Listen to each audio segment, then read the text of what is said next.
Hello. I missed my little ticker, but that's okay. It's Aussie Chris. Well, Chris in Australia for those that are new. I used to live in the US. We used to have another Chris called Chris Goodman who was on the channel prior to me. So I always went with Aussie Chris, but at this point, it's the name I go by. But irrespective of that, welcome to everyone that's on. For those that are jumping on right now, already at 17 here in the first few seconds, so that's great.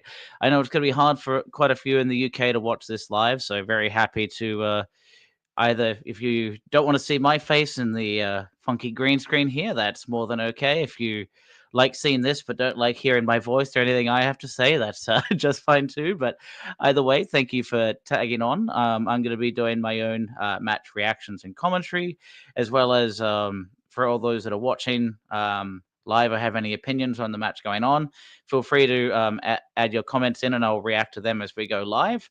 But Everton are currently in the tunnel. Brentford looking like they're wearing their typical kit with the black pants and the white and red shirt. But they've got or maybe they're not. They've got the black jackets on. But it looks like they might be coming onto the pitch. So why don't we get our Z cars tune on while they come out to the pitch? So let's do that.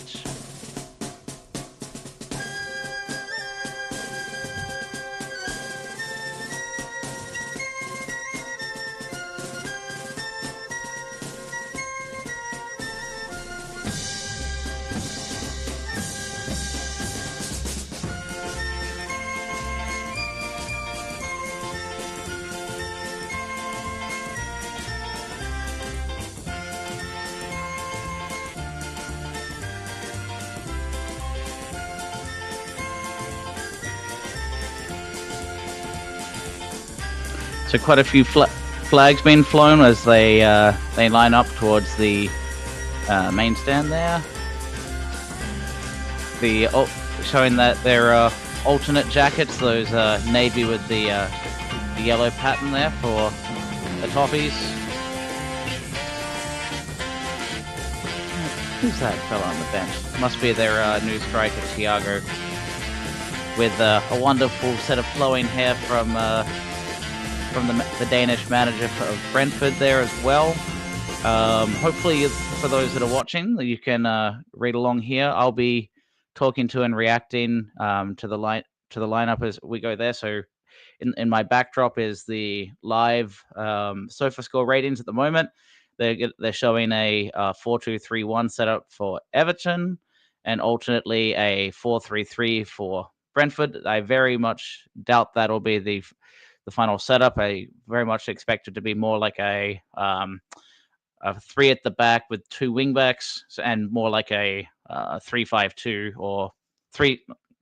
Actually, no, more like a 3-5-2. Sorry, setup for Brentford. So Sean Dyche is slowly coming in his way, working his way out from the tunnel, giving Thomas Frank a hug. Maybe he's heard that he's after his job and trying to be a little bit friendly and getting in the good graces of the Toffees. Who's to know?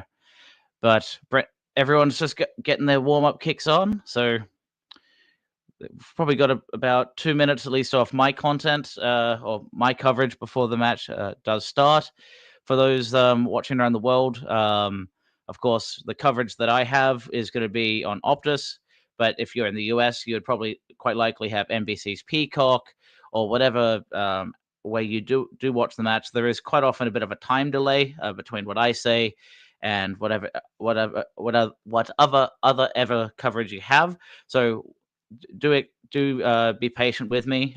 Feel free if people get excited to put score updates on there, but sometimes that's to get a reaction out of the fan channel. So I'm not going to often react to what I see in the comments there, solely because I'm not trying to catch myself on spoilers, and will react to the content I see here. But feel free to add your enthusiasm when goals come in or what have you. But I will be reacting off the time of what I see on my coverage here, and you'll hear me basically referencing the timestamps as we go along. So they're showing Brentford in their huddled circle. Some images of Thomas Frank with his chewing gum.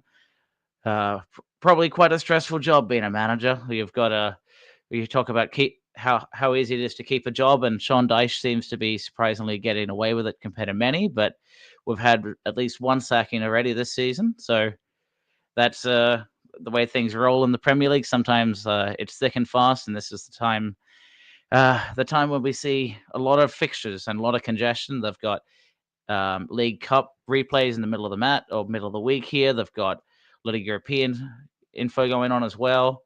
It looks like, and I do have my ticker I'm going to bring up as the match is now kicked off. So Everton are kicking from right to left, Brentford kicking from left to right.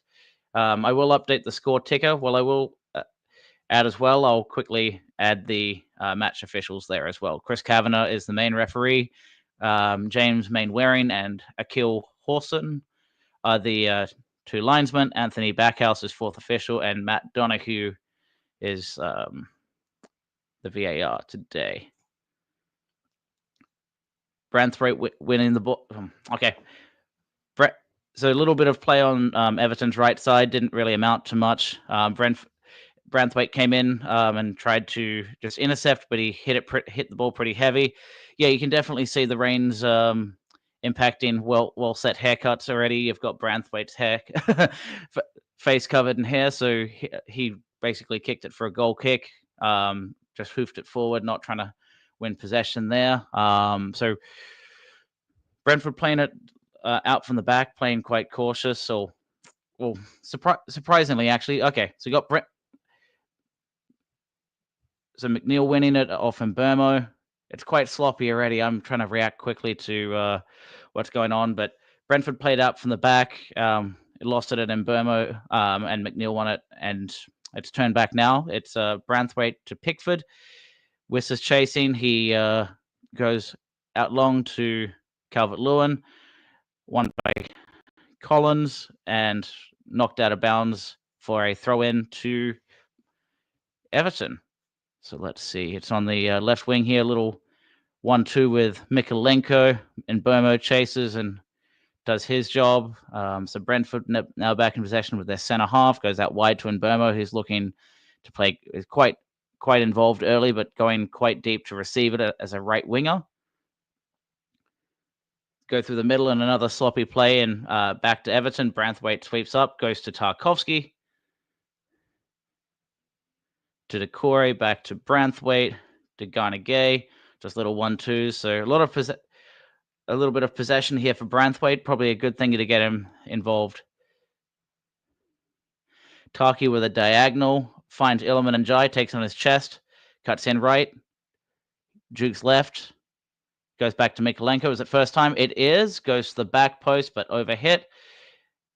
Being chased by Lindstrom now. Well done to get a throw in out of that, all things considered, but certainly overhit. Ashley Young throws it back to McNeil, who's dropping all over the place to try and get the ball. Switches to Branthwaite, who does the diagonal to Mikalenko. Cross again, first time. So really good. Okay, here's a chance for Njai.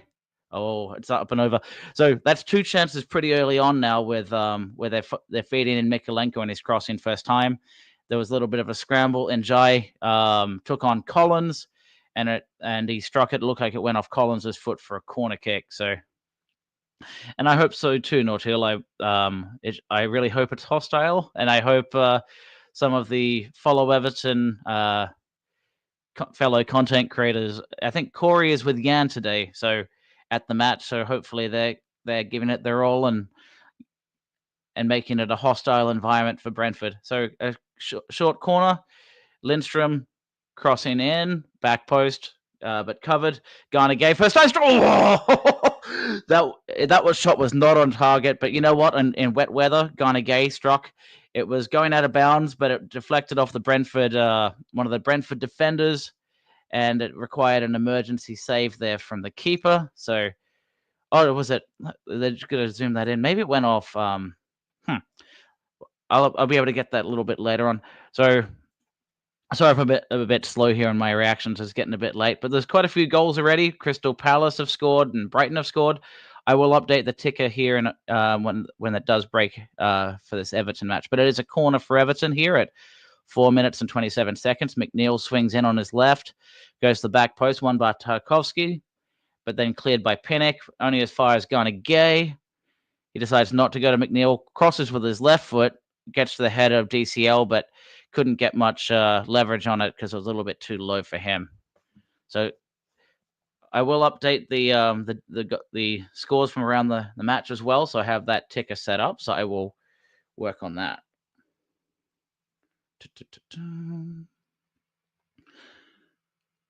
But a positive start for Everton, all things considered. We've been worried about Everton not looking dangerous going forward. They've had a couple of strikes on goal that have required saves or last-ditch defense.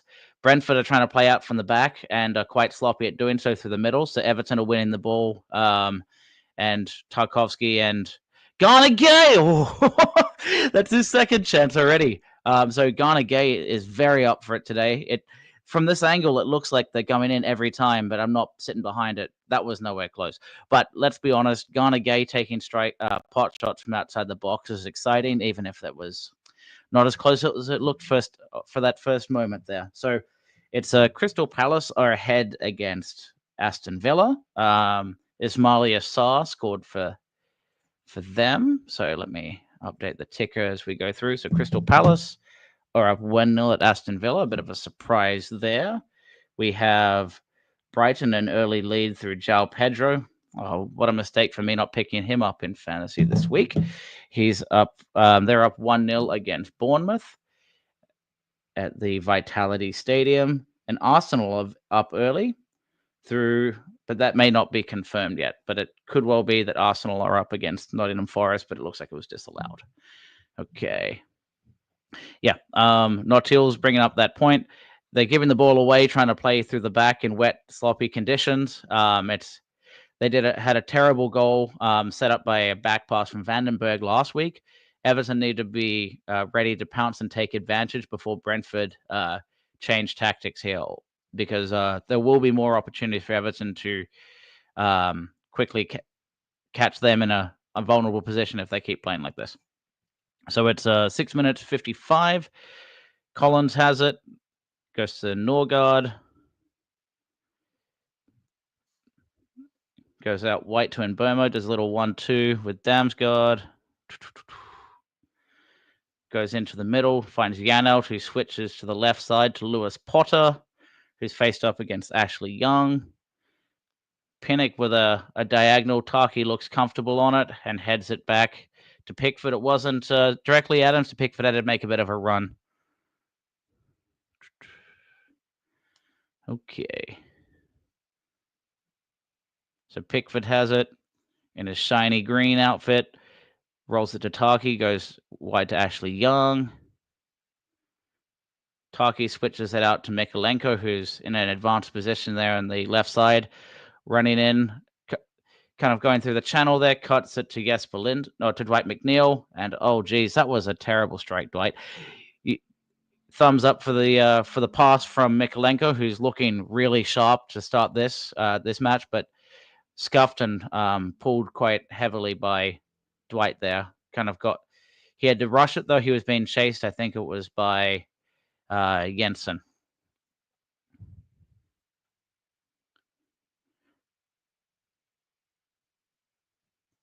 They're showing a replay there of a DCL chance where he pirouetted on his right foot and struck it. So promising. It was on target, but really not enough venom on it to trouble Mark Flecken, who is having a lot of saves this season.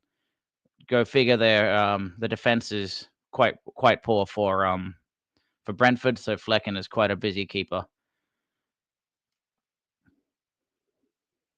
So Mbomo's on a one-on-one here with Mikalenko.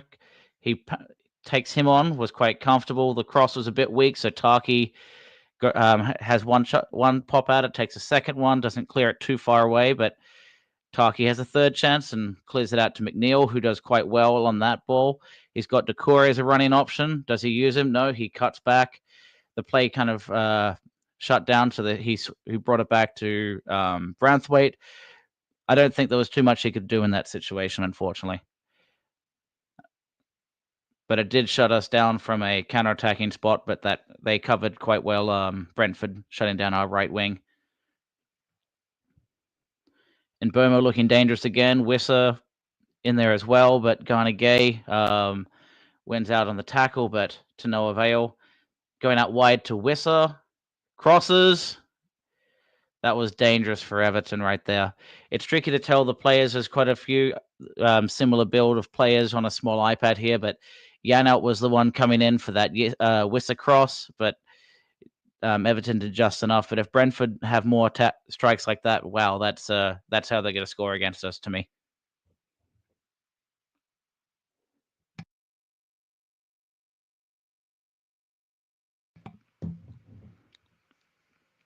It is 0-0, but in all honesty, Everton should be taking advantage of their opportunities so far. They're looking the better squad more generally. Ghana Gay is going out wide to Iliman and Jai. He's taken on Vandenberg comfortably, cuts back, but not enough to get it to McNeil. Misplay between Jensen and Burmo. No foul given, but Njai won the ball back. Decore through the left channel to DCL, does well there to cut back, and Collins doesn't have much of a response there. He basically just went off his thigh and out for. Oh no, they're calling an offside. Okay, never mind. It's 11 minutes, no goals, but quite generally speaking, an entertaining match compared to what I thought we'd be expecting on a wet, drizzly day. There in Merseyside looks a hint of purple in the clouds as they're kicking towards the Gladys Street end. Brentford are. So let's see, Flecking on the ball again.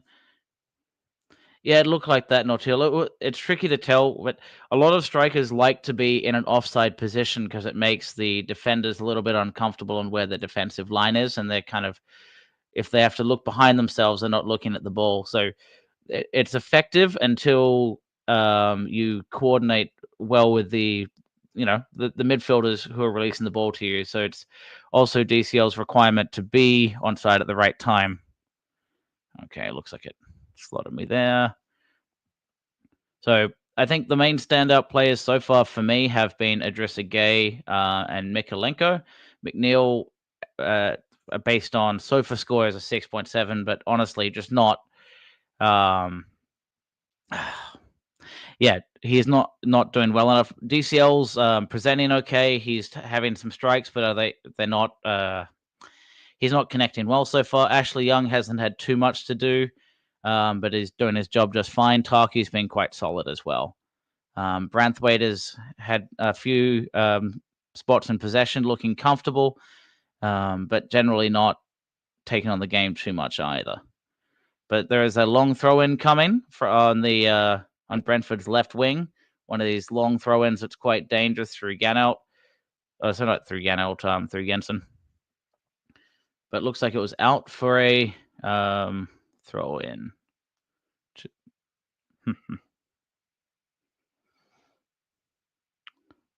Oh, apologies there. It's a goal kick for Everton. It wasn't. It was actually not a bad strike from Vandenberg. So we had that long throw in from Jensen, who headed it to Vandenberg.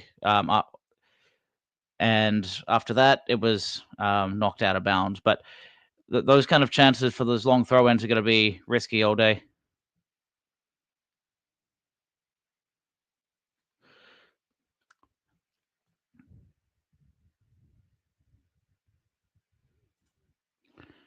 So, Peter, all I'm getting at is strikers, if they are always in an onside position, it makes it easier for the defenders to positionally mark and set their line. I'm not saying that being offside the entire time is good. Clearly, being onside when you're receiving the ball is a fundamental job of the striker.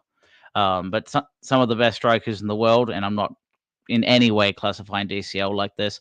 You think back to Filippo Inzaghi and some of the from Milan back in the day, was notoriously kind of hinting at being offside, onside, and making the defenders worry about him.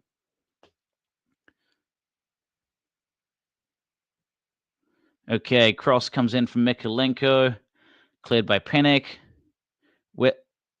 Mikalenko beats Wiss on the second attempt. Wiss clears, goes long. It's a foot race between, looks like Brian Mbermo and Jesper Lindstrom on the right side.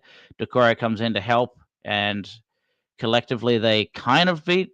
Oh, that was getting a bit sloppy there.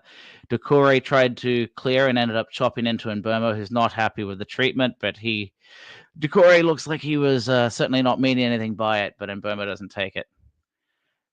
Oh, sorry. Okay. All good. Yeah, Aussie and Aussie. Yeah.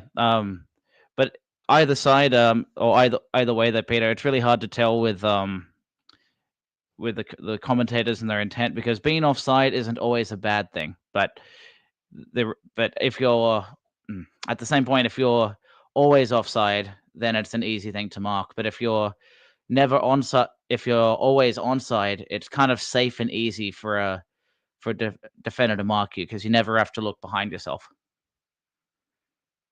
Sounds like a wonder goal from Saka, Bukayo Saka, based on Flash the original. I'll have to watch that a little bit later on. But there is a corner kick for Brentford after subsequent from a throw-in they had. So it's on it's going to be an in-swinging cross, one hand up, but no, they go short through Damsgaard, goes to back post, and Ashley Young was slightly out of position, but that was way over hit in the end, so it's a throw-in for Everton. Let's see if they show a little replay of that. I guess not. Okay, so it's 16 minutes and 15 seconds for where I'm at here. Let's I'll do some score checks. It sounds like Arsenal are up 1-0 against Nottingham Forest. So the question of, was Bukayo Saka fit? The answer is yes. Mikalenko with a long ball to, a ball on the channel to DCL, who did well with it, but the subsequent pass was a long ball to nobody and turned over and back to Everton. Back to Brentford. Let's look at some of the scores here. So it's still Crystal Palace 1, Aston Villa 0. Brighton still leading 1-0 at Bournemouth. Fulham and Wolves are still 0-0. Arsenal up 1-0 against Forest. And as you are hearing from me live here, it is still 0-0 between Everton at Brentford at a wet and Grizzly Goodison Park.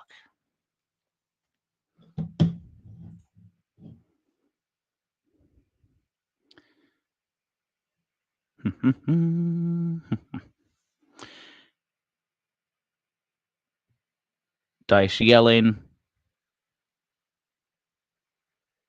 Okay, back with Flecken, who's going to cross out to Collins.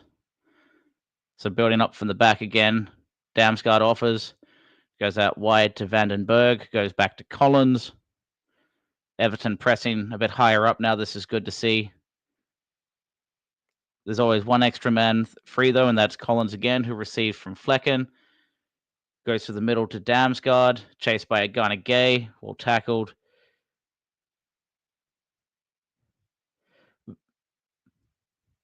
Damsgaard and Vandenberg teaming up on that side. If I'm getting the names wrong, apologies. From the size of iPad I've got, those two have a very similar build and hair color, so I'm getting them mixed up. But they're teaming up a lot on the right side for Brentford at the moment. So Damsgaard has switched from left to right and is kind of moving into the central midfield position to help and build up play. And then Burmo is quite often off the screen, but playing in a more of a wide right position against Mikalenko. He's cutting in now to Norgard, out to Vandenberg. Well played by Mikalenko on a sliding tackle, but intercepts the pass to Mbermo and knocks it up for throw-in. So Vandenberg has it here at 18 minutes and 45 seconds. Throws back to Collins. That was a little bit too close for comfort. DCL almost in, but Brentford have possession again. They go from Flecken to Collins to Jensen to Norgard, and now back to Collins.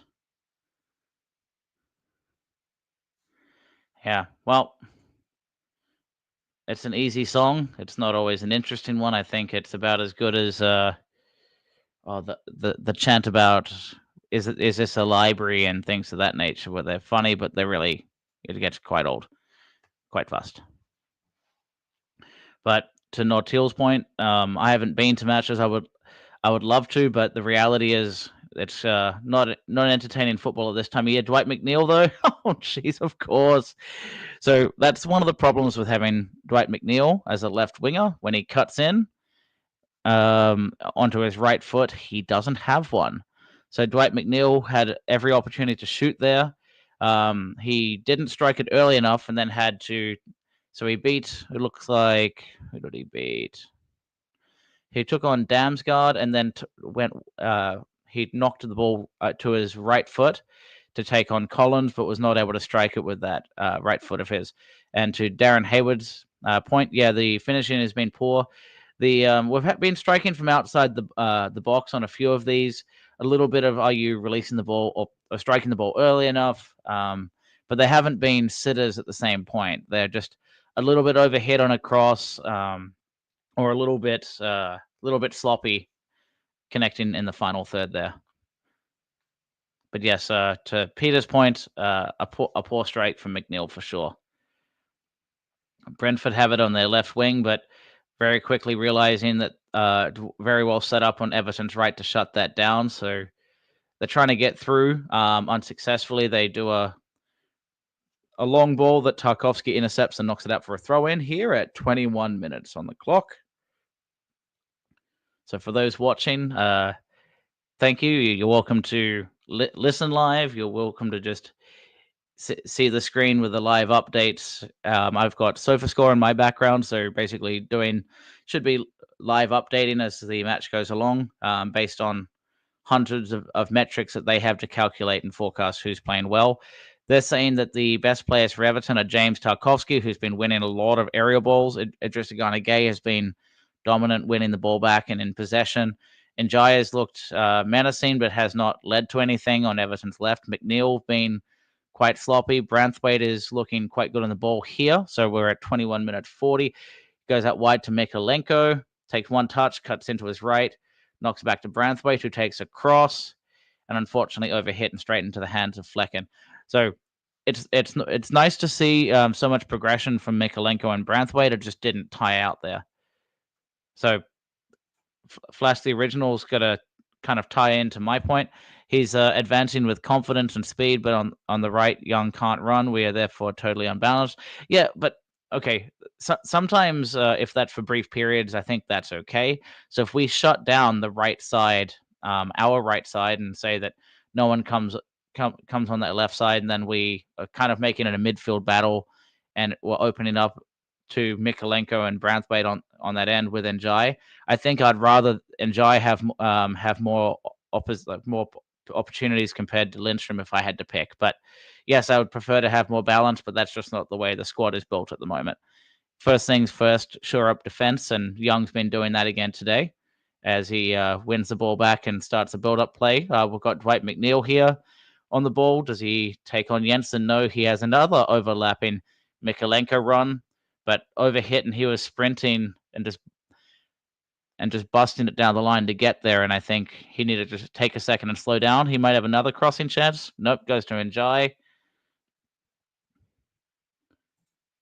Does he go in? Nope, he's taking on three players. Finds Idrissa Gana Gueye in the center, switching. Goes to Taki, back to Gueye. Trying to hit Njai there, but Decore didn't realize it wasn't meant for him and just slows down the play. And now Brentford in possession. Lucky for Everton, Yanalt struck that a bit too heavy and giving the ball back to Everton. Dwight McNeil goes out wide right. Well weighted. There's a battle there between Lindstrom and in the end, Kane Lewis Potter wins out. Damsgaard to Yanalt to Lewis Potter. So Lewis Potter is quite often actually playing more as a left back rather than a wing back, which is surprising to me, but I suppose that shows the challenges they have on that side. And that, I guess, more or less brings up that challenges the point of why aren't we testing that right side a little bit more. I think it'd be interesting to see Dwight McNeil actually swapping with Lindstrom, just giving a different look on that side, because Yeah, Lewis Potter's actually doing quite a stand-up job for someone who's out of position there, but he's not going to be someone that can cannot be kind of error prone. He'll be error prone this entire match. But then again, so is Vandenberg. As those who've been watching on the match today, a lot of sloppy passes, and he had a back pass that led to a goal last week. So anything can happen. So I'm not sure if Andy, if you're referencing our right side or theirs, but the reality is their right side with Vandenberg is a little weak. But Mbeumo is quite good going forward. For our side, we have Lindstrom, who's looking quite out-muscled today, and then you have Young lacking pace, but who's doing okay. But if they have a pacey left side, which unfortunately they really don't, because their pacey player is in Mbeumo, then are they really going to be testing Young as much as they could? No. What I do think would be interesting to see is if they do bring Wissa or Mbeumo further out left to test Ashley Young, though.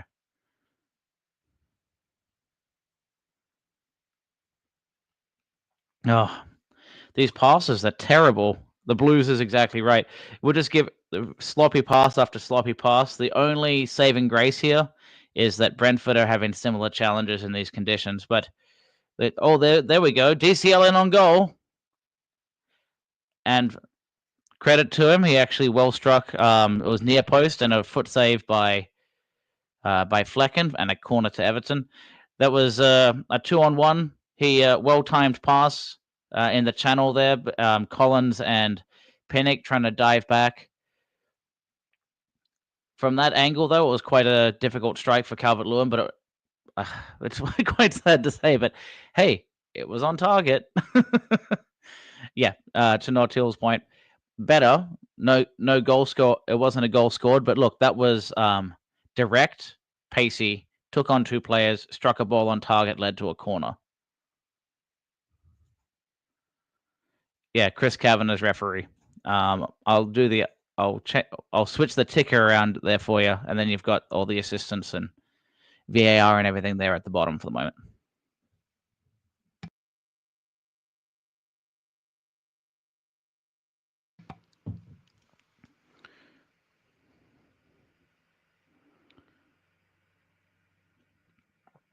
So from that corner, at least they're showing a free kick. Very soft, honestly. Collins pushes to Corey, who then bumps into the keeper, and the keeper gets protected for a cheap free kick. Frustrating, but as long as they're consistent, I suppose. But yeah, frustrating type of decisions. Not sure if any of you watched the match between Leicester and Chelsea, but there was some horror show challenges from Leicester in that first half. The Wilfred Ndidi challenge, where he just stomped the back of the Achilles on Cole Palmer, was shocked that wasn't a red card. It hasn't been that kind of match between Everton and Brentford today. It's been relatively physical, but no one's doing malicious challenges either. But a positive again, we have another set play for Everton. We have DCL and Tarkovsky looking for back post. Nope, they go short instead. Knocked into to McNeil. Oh, jeez. Come on, Everton. So Njai knocks it to McNeil. McNeil tries to go back post, but hoofs it way over the head of Tarkovsky. And he's a big lad, and he was nowhere near it. That was just screamingly bad.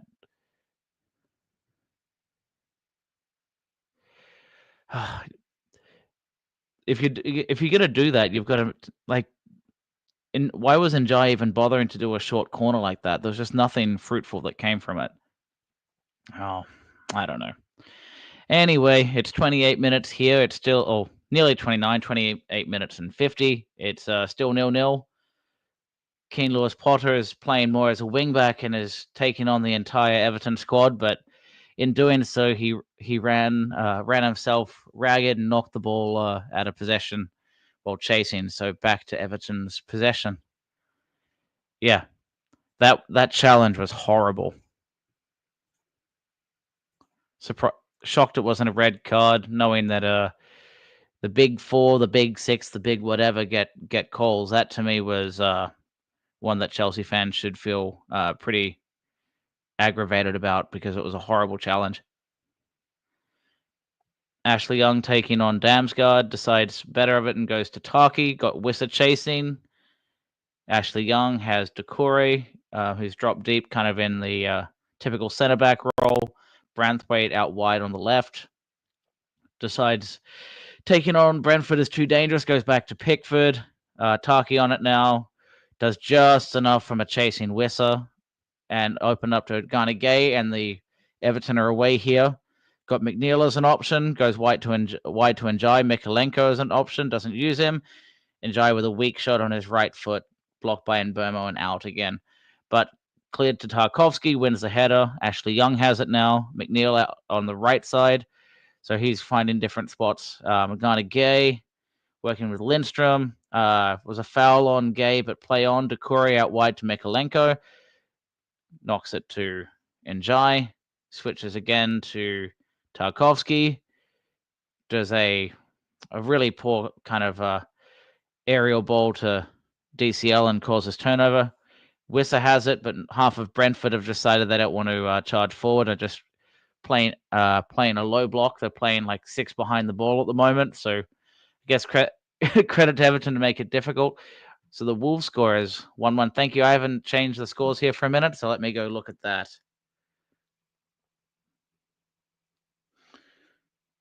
Okay.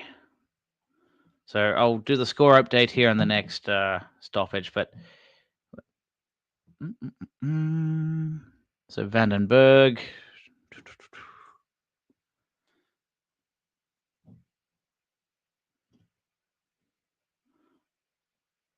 Norgard back to Vandenberg. Switches to Damsgaard, who's playing deep there to receive the ball.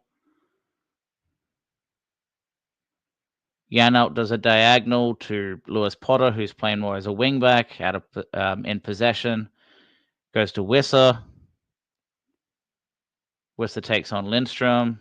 Cuts in to Lewis Potter, who is wide open. Everton are claiming for an offside. There was no flag shown.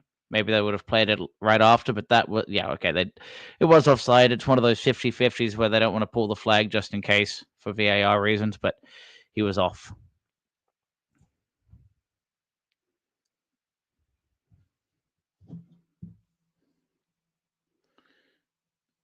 Okay, so let's get some score updates as we mentioned. So it is Aston Villa 0, Crystal Palace 1, Bournemouth 0, Brighton 1, and Fulham is now scored as have Wolverhampton. So let's see who the scorers are there.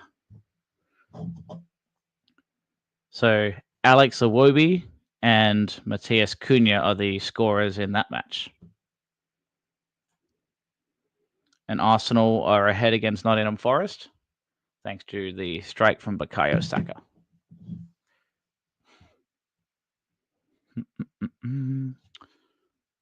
So they're showing a replay here of Ashley Young setting up DCL for a strike by Dwight McNeil.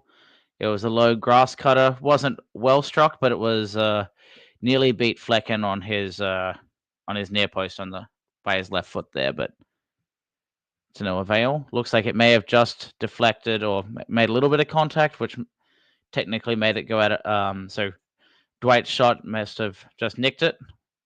And in this case, we have another corner. 2 hands up. So going back post, but straight to Flecken. And Jai realized he was in the rough spot there and had no chance of beating Flecken and just got out of the way. But Everton just have to challenge Flecken. He's had so many of these lazy crosses or crosses in a really easy area for the keeper to catch, but no Everton players have challenged at all.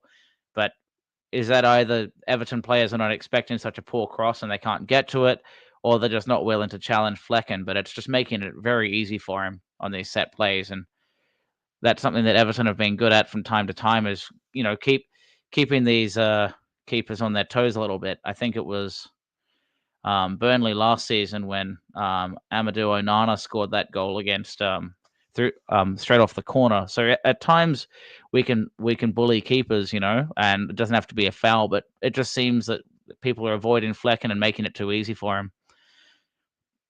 Meanwhile, me ranting about an Everton corner. It's a Brentford corner now. Looks like Mbeumo is going to be taking it. Yeah. We used to be good. We haven't been good for a while now, but we play for set pieces and can't score them. So whatever that means, I guess that's why we're relegation fodder at the moment. So Mbeumo goes to the back post. Well won by Taki. Again, really good on his defensive headers today. Ashley Young just slightly under hit for a counter-attack to Doucouré. But Damsgaard ended up trying to find an option on the right wing, and instead of going through the legs of Mbeumo, hit him and it went out for a throw-in for Everton. So Brentford are certainly slumping as well here. So it's certainly been an interesting match so far. Some goal-scoring opportunities. Most of Brentford's kind of chances have been bouncing and deflections inside the box. Wissa's been looking dangerous, but hasn't really broken through. And Mbeumo is playing a little bit deeper to and as a wing option to kind of bring the ball up. But he's generally been handled between Mykolenko and Branthwaite. McNeil's in the right spots, and guess he's getting the ball closer to on target, but he's had quite a few stinkers for crosses for either from a non-set play or just even like running on the right wing and trying to cut back in. Oh no, Damsgaard to Wissa. Great save by Pickford. I have to look at how that happened. That looked like Wissa dropped short. They're very similar to the goal he actually scored against Bournemouth last week, where he basically ran short. Oh, no, never mind. That was Branthwaite. That's completely on Branthwaite, that one. He looked left and kind of seemed to have tuned out from the play for a moment, and Wissa noticed and cut in on Branthwaite's right, and Taki was too far away from it, and he kind of ran straight through and on goal, but led to a great save by Pickford. For a foot save, it's a corner for Brentford.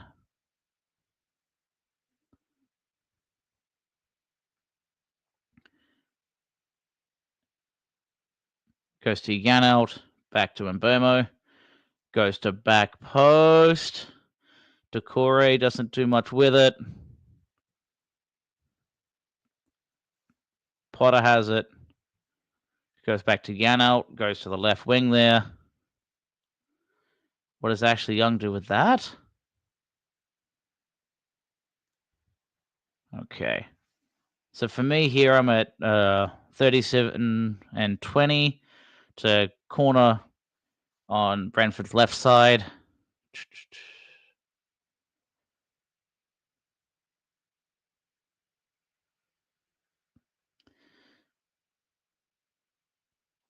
Jensen to take on his right foot. Does he have a short?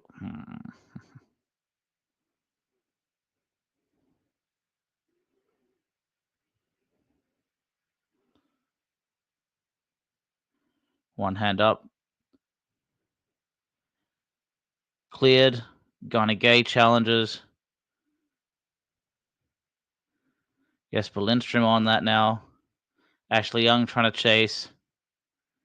He wins that.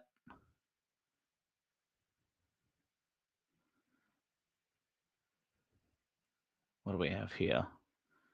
A throw in back to Brentford.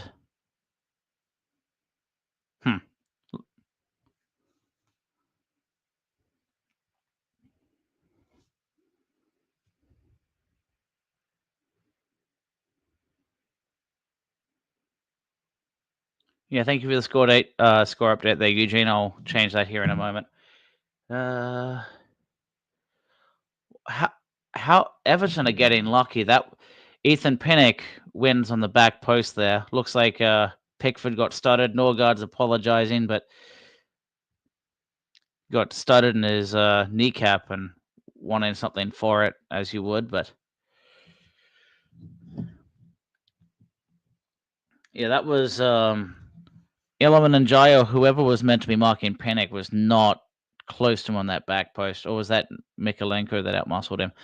And wow, that was a Everton have had a couple chances here where we've gotten real lucky. It was Wissa and Norgard just there. If one of them got a toe on that, that's in. But instead, Pickford did just enough and got started in the process. But credit to Pickford. He's made a couple key saves here in the last few minutes. So let's do a quick score update. As was mentioned by Eugene, Ollie Watkins is on the board. So Aston Villa have equalised at home at Villa Park, making that a 1-1 result there. So we'll do some other score updates while Pickford is getting treatment on his right knee after getting studded. Bournemouth are still losing at home to Brighton. Fulham and Wolves, it still remains even at Craven Cottage. Arsenal up 1-0 at the Emirates. And Everton, I guess it's almost a surprise at this point. It's got to be 0-0.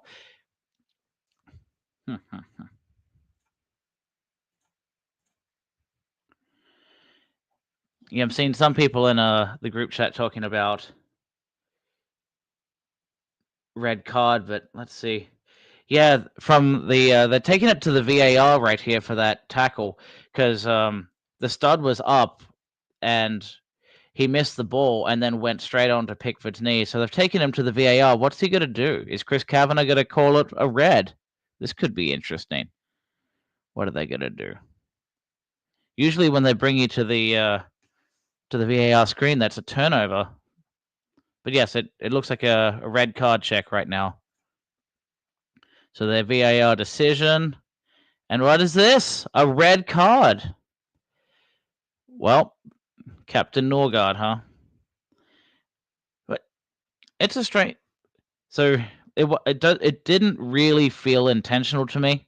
The Brentford players are feeling distraught, but the reality was he had missed the ball, or the ball wasn't that close to him. His feet were in the air. His studs were up. He didn't pull out of the challenge enough, and it went straight onto the knee of a keeper. So it wasn't a truly intentional thing because his feet were already there, but he had the opportunity to move out of the way, and as a result, though, he did. He hit Pickford. There have been worse challenges that haven't been given as reds, but to me, looking at that back, we'll take that. I think it is a red. It's a little bit rough for thinking like, hey, he's talking to Thomas Frank, going like, really, that wasn't it? Like, maybe the intent wasn't there, but it's either Everton are getting a break, which maybe you could say that, but I don't think, especially on VAR, when you look at it, the reality is Norgard did not move his foot out of the way, and Thomas Frank is furious. But maybe this is the lucky break. We say that Kavanagh does not like anyone from Liverpool, and Thomas Frank is giving him an earful, and he gets a yellow. Maybe things are starting to change, but for right now, we have a numerical advantage. Christian Norgard is off, and Nortil has mentioned we have to win this game. This should be the chance we need, but then the real question is, how do we line up on a match like this? Yeah. So to Peter Duggan's point, it wasn't intentional, and I think that's what's making them upset. But the reality is, it was nowhere near the ball, your studs were up, you didn't seem to make an effort to get away from to back out of the challenge, which would have lowered the intensity of, or like severity of the challenge, and you hit someone's knee with pace. It makes sense.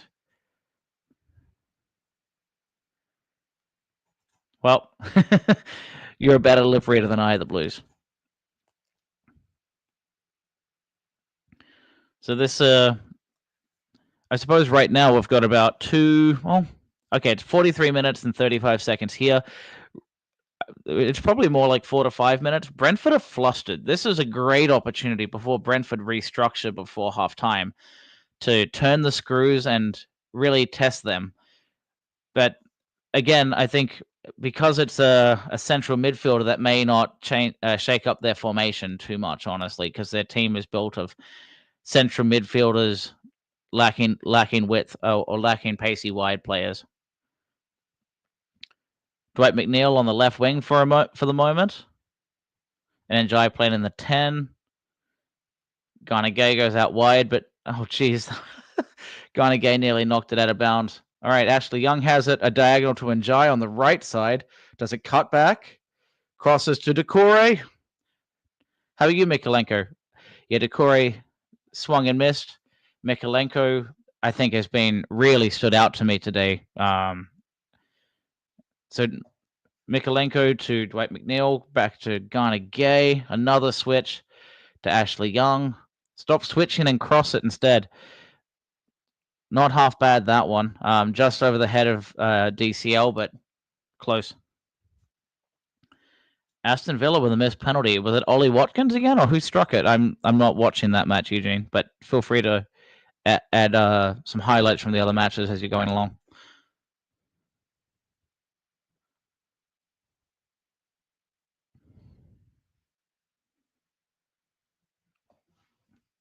Yeah. I mean, I'd certainly agree. It was a red. It's tricky without kind of I didn't notice it immediately, and then looking back, you're like, oh yeah, when you slow that down, it was at least a strong color of orange, if not an obvious red. It's just when I've seen some horror challenges today that haven't been given. I guess the reality is this was a red, as was the Ndidi challenge.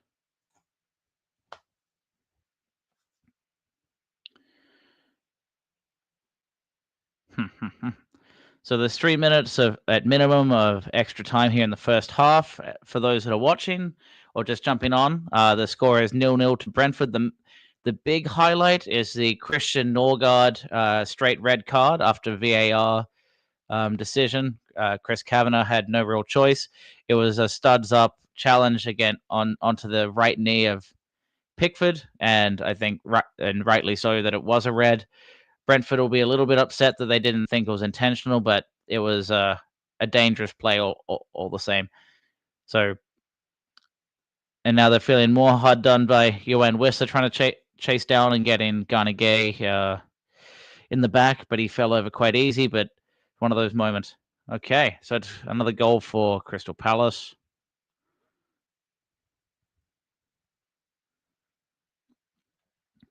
McNeil comes in on his right foot. Can he? No. Oh my God, he's so bad on his right foot. It's like, yeah, they give you the right side because you can't do anything with it. He basically just tried to like pass, and all he did is he kicked it into the Brentford player and then got it back because he can't use his right foot. All right, Mikolenko uses McNeil, who's going into that left pocket again. Goes to Decore, goes out wide to Ashley Young, who's in acres of space. He's taking on Potter. A few crossovers, back post, just enough on it from Pinnock to Collins. Poor clearance. Mikolenko leaves it for Gay, but did not strike it first time. It's just awkward from Everton. They have all the chances to strike it first time instead of faffing with it. Gay with a strike. Oh, Gay. Oh, geez. It's just so fitting. Like Gay ends up after all that, he takes a strike from outside the box. It wasn't a terrible strike, but it wasn't good either. It just kind of shut down the play. But here's the thing. Everton had like 5 or 6 chances there to just shoot the ball early and strike it. They're all lacking confidence. They take one too many touches, and instead of taking on the player, their default is switch it. So it is halftime, by the way. So they're switching, going to the other side, give it to Ashley Young. Instead of him releasing first time, he takes on a few step overs, tries to cut onto his left foot, doesn't really make much of an impact. It's again sloppy. You can have a first time shot, you don't do it, and it's like, come on, just someone shoot the ball early, please. And then eventually Gay does, and it's like over the bar, and it's just head and hands, shaking your head. So yeah, I'm not sure exactly what happened there, Peter. It was hard for me to hear when the whistle was called. The Everton players weren't the ones complaining, though. It was the Brentford ones. I'm going to go grab a coffee for halftime because it is nearly midnight here, and I'm trying to keep my energy levels up on a 0-0. But it's been a flat performance, but it has not been as flat as I feared. But it's still, a 0-0 fixture with Everton having a numerical advantage, not converting their opportunities. So I will be back in about 5 minutes, and I'll keep the sofa score line here, and I will be back, as I mentioned, here shortly.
Okay, so I'm back from let me know what your thoughts are, Blues. It's we should be honestly, Brentford are here for the taking.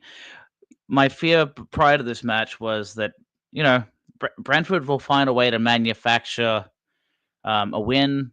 Everton will find a way to capitulate. We haven't. We've been relatively solid defensively. There's a couple moments. Ethan Pinnock in particular has been kind of a menace at the back post. And Burmo's looking dangerous. Hasn't done a whole lot though. Wissa hasn't really been involved in the game, and they're white and King Lewis Potter, the most dangerous kind of attacking player, has been forced to slot into a left back position a lot of time out of possession, and then when Brentford are in possession, he's just forced to, all right, just run the entire length of the pitch, take that left side, and it's just a lot for him to do. So there's a lot of possession in the middle of the pitch without really breaking us down. But then at the same time, some of our players are doing quite well. Tarkovsky is winning almost everything he's been shown aerially, especially in that on the defensive side. He's winning every single fixture, I think, or every single set play. Vitaly Mikolenko is incredibly advanced on that left side, which is really exciting to see. I know at times we say he's never going past the halfway line, but that is not the case today. And I think it's great to see that he's been given, you can say yes, permission, but he's got more confidence right now on that side. And I think especially because you've got Garnegay and Branthwaite there to kind of handle Mbermo. And outside of Mbermo, there's no secondary runners really challenging. It gives him a lot of freedom on that side. And he's crossing the ball. He's first time, not always excellent crossing, but you can just see he's in an advanced position. And those are the times when he'll start sneaking in and he had a weird spell where he scored 2 goals in 2 weeks, and he seems like he's getting back to that form, funny enough. Garnegay in the middle, he's winning. He's actually dictating a lot of the play and looking comfortable in possession until he needs to figure out what that key pass is to open up for a strike in front of him, or if he's shooting from outside the box. Yeah, I don't think he's hit one on target yet, but continuing those pot shots, at least he's the one doing that. Decore, yes, he's physical, but he's sloppy. He's giving the ball away. He's blocking. Someone's going in for a strike, and he gets in the way. A through ball, and it goes on his ankle, and it's like, no, it wasn't for you. It was for Njai, but he get out of the way. Like that kind of feeling. He's just kind of awkward. Lindstrom, yes, he's. It feels like a match against Brentford with a lot of big bodies. The pitch being a bit slow and quite a physical game. He's just been pushed out of the match, not really noticeable at all. DCL has been actually okay. He's winning a few headers, but they're not clear-cut chances for him. The deliveries haven't been excellent. So he might win a header, but what can you really do with it when you're being challenged by the likes of Pinnock and Collins?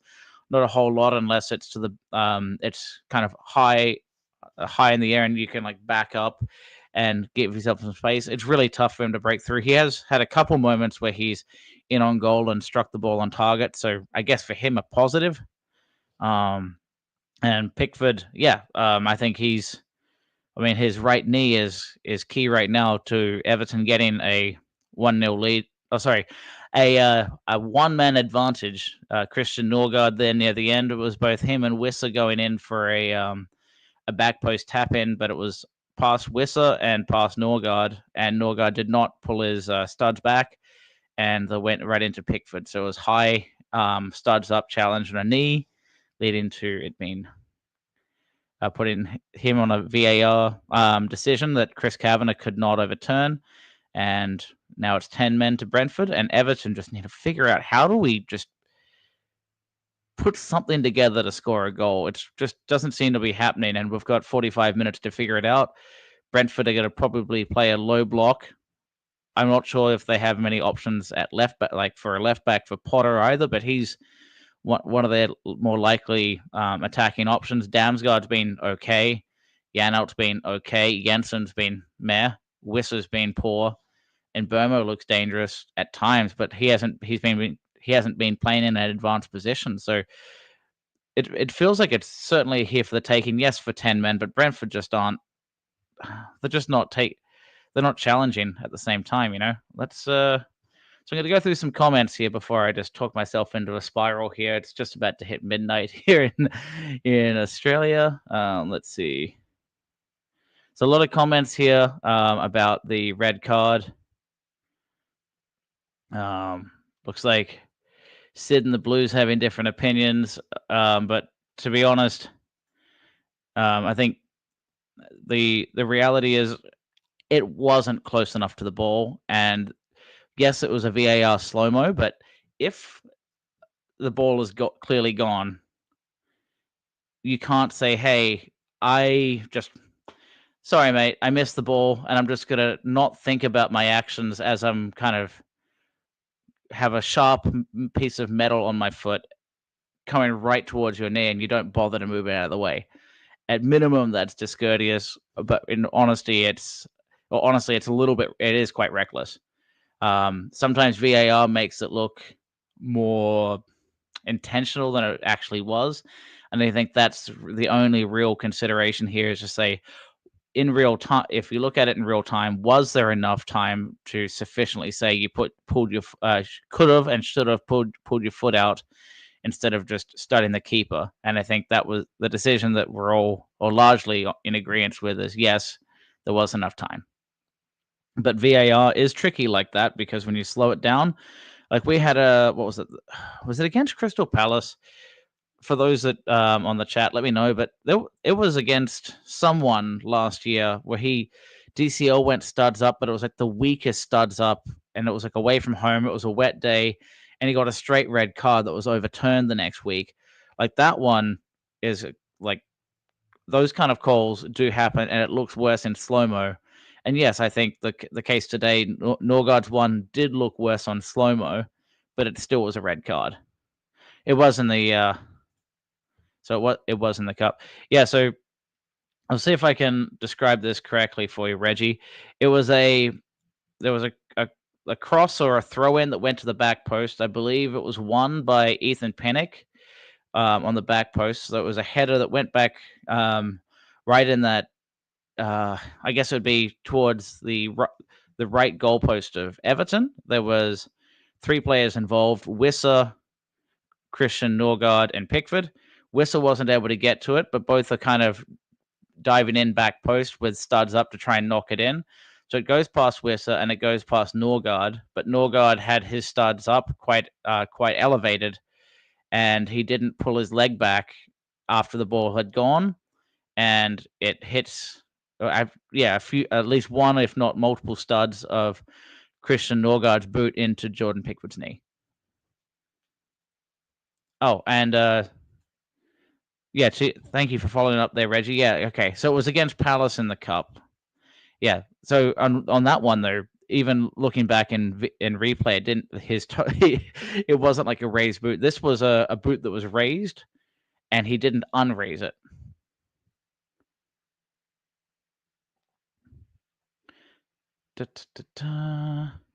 So, Peter, what I was actually really happy to see there was we're seeing quite a lot of rotation to try and we didn't do anything with it, but we didn't just have the same old Dwight McNeil in the 10 the entire time. McNeil would come out to the right side, go to the left side, and Jai would come in into the 10 role, and at least we were trying to shake things up. But the reality is, why would Daesh, unless he's trying to be some clever character, but he's not a Mikel Arteta trying to play mind games. Why would you talk down the ability of one of your players to play at number 10? Because Dwight McNeil is a left winger and now is a number 10, but Njai is a number 10 that isn't a number 10 and is now a left winger. Just like they can do multiple things. Like, why would you knock them down? I didn't have time to see exactly how he said it, but there's a lot of the antics from Dyche in some of these press conferences is just kind of dull. Or he dulls optimism about anything, and it's all like, okay, he's not a number 10. It's like, well, Lindstrom isn't a number 10. Maybe Harrison could be considered because he's got 2 feet. Dwight McNeil isn't really a number 10 because he only has 1 foot, and half of the game today he'll go onto his right and just give the ball away in that position. So he's not really a true number 10 either. There are advantages of him playing more centrally, and Njai may not, and he's had a few strikes on his weaker foot on his right that have been on target but are not that powerful. So you're like, okay, you're a true number 10. Well, no, but he's better at it, I think, and he can turn on a dime better on both feet and will skin someone. And as a number 10, like in a number 10 position, I like it. We're nearly at the kickoff of the second half, so the fans are starting to get back to their seats, and kickoff is about to happen. I think my scores are a little bit wrong here at the bottom. I think it was the Chelsea Leicester match became a 2-1. So I'll do those score updates quickly, but the second half here has kicked off. So let's do that. So Chelsea scored through Enzo Fernandez and Nicholas Jackson. And there was near the very end, Jordan Ayew scored a penalty to make that game 2-1 in the end. So apologies there on the Chelsea-Leicester score. I've been focused on the live scores and didn't even realize I had never updated the Leicester-Chelsea. And then I do that, and I make Chelsea score 12 goals. That would be a bit silly.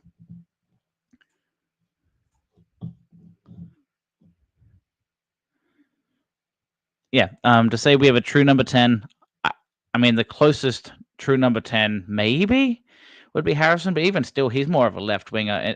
I like Njai in the 10, but I'm not sure what you would describe him as. He's not a typical left winger. Again, like if we're saying Jeremy Doku or a Brian Mbeumo, one of these players that is just busting it down the line and can skin everyone with their pace. Njai has a bit of that, but he's a little bit more like a nifty in the channels player. You'd call him sort of like the inside forward, right? So maybe you say you have a lead striker and two right behind that'll kind of cut through the channels, a bit like what Wissa actually does. I think Njai has a bit of that.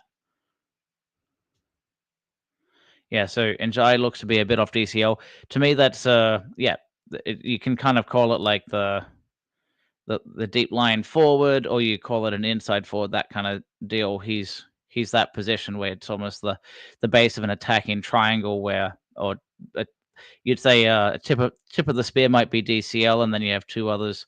So let's go back to the match, though. Jesper Lindstrom has it. He's taking on Potter, cutting in on his left side, finds Njai, flicks it back to Doucouré. Njai's got it. He strikes, blocked by Pinnock.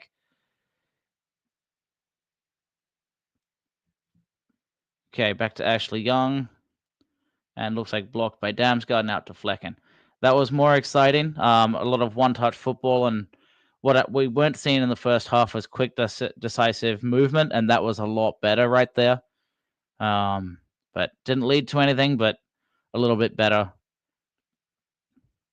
They're showing some of the crowds trying to whistle and inspire Everton that this is the time to do it.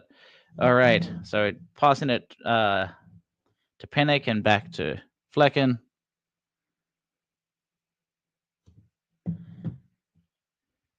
Flecken to Collins.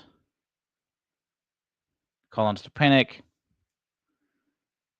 Collins to Damsgaard, tries to make the turn, but Doucouré and Taki do enough. Branthwaite goes out to Mikolenko, who got chased down by Mbeumo, so he goes back to Pickford, who does that diagonal out wide to Ashley Young. Chipped over, but just a little bit underweighted, so Potter had to knock it out for a throw-in. Lindstrom goes to Young. Young to Doucouré. Switches to Branthwaite. Everton pressing in. Brentford here. McNeil out on the wide on the left, taking on Mbeumo. Does a cross. It's one of those cross shot, but again, right at Flecken's hands. Not at the back post, not at the front post. An easy cross to handle.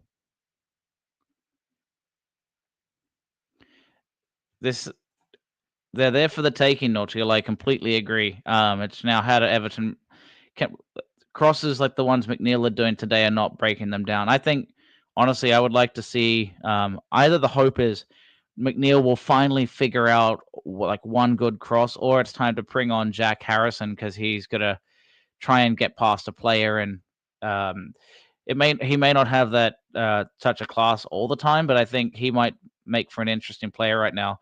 Okay, so Ghana Gay takes another pot shot from outside the box. It was more of a knuckler, so it was kind of moving all over the place here, and made Flecken didn't want to take a risk on it, so he kind of double fist up and over. So, okay, credit Ghana Gay there for a shot on target, but that's the thing that Flecken did not want to handle it and goes up and over. We just need to put the ball on target and pick up the scraps. Like let's see a near post, but Branthwaite couldn't get his head to it. Going again. Click. Offside. Weird. Okay, so it looks like there may have been a head injury to DCL. No, he's okay. He's hobbling away. It looks like he's just been a bit proppy, but he'll be fine. So may have been an offside. It's not really clear when I'm not listening to the audio on what the actual call was.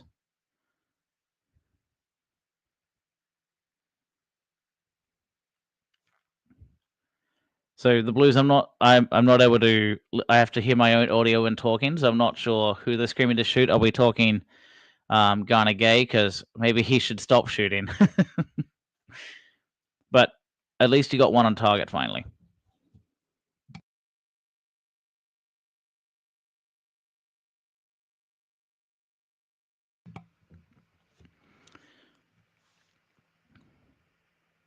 So Everton have a free kick from an offside. McNeil's charging through now, goes to Njai. What does he do with it? Does he cut back in? Does he go? Oh, well handled by Collins in the end. He tries to wiggle past him. and Flecken saying he got contact from Njai. I'm not sure if he's trying to replicate the grievance that they have from the first half, but oh no, he got studded by his own player. Ow, that's actually got to hurt on the replay here. Collins' left ankle or left foot studs his own player there. And Jai was close, trying to wiggle through Collins, but just doesn't have the speed and strength to wiggle through. But looking dangerous.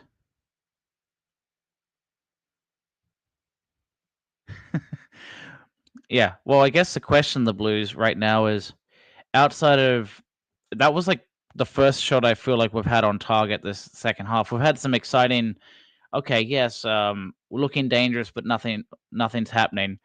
A strike like that, yes, it's only 1 of 6, but at least we had one on target. But I want someone else to be taking these strikes instead. Dwight McNeil hasn't.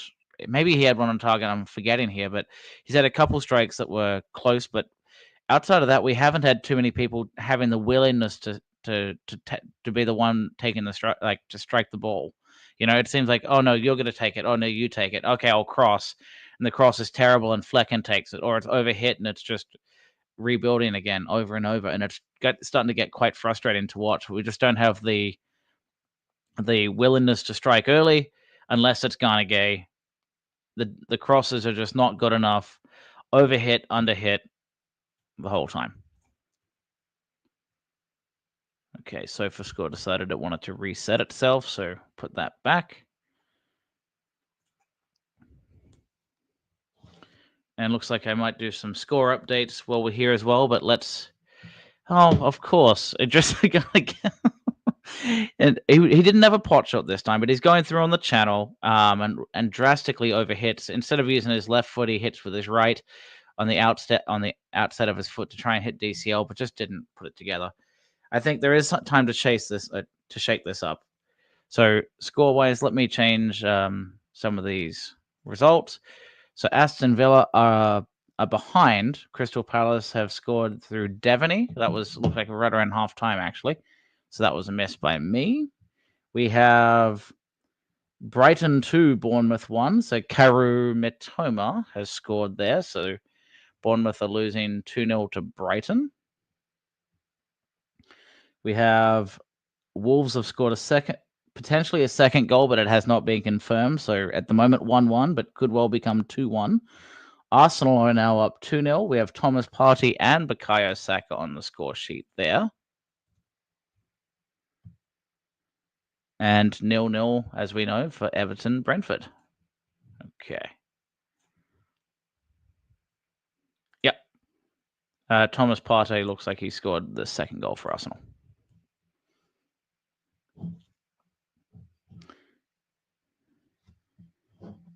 And the Wolves goal was confirmed as a João Gomez goal. Not João Pedro, but João Gomez. Lots of Joãos these days. It's becoming a common name in the Premier League.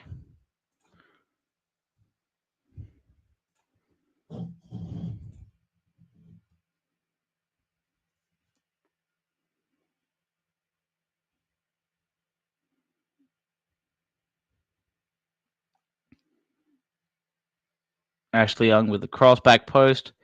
What happened there? He just got shoved in the back. Well,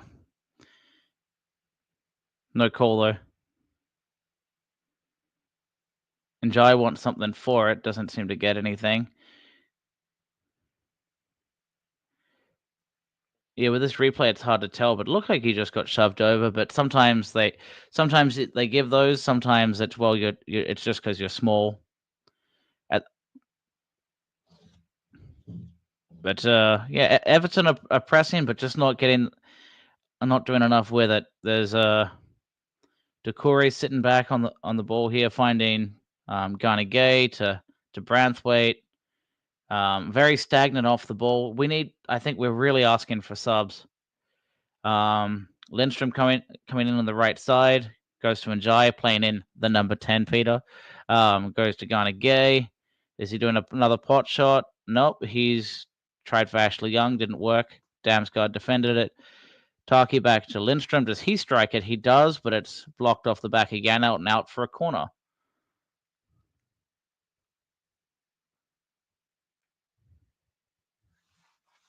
So I'm not sure which delivery we're talking. The other Blues, I might be behind you, but there was a pretty good cross from Ashley Young about a minute ago.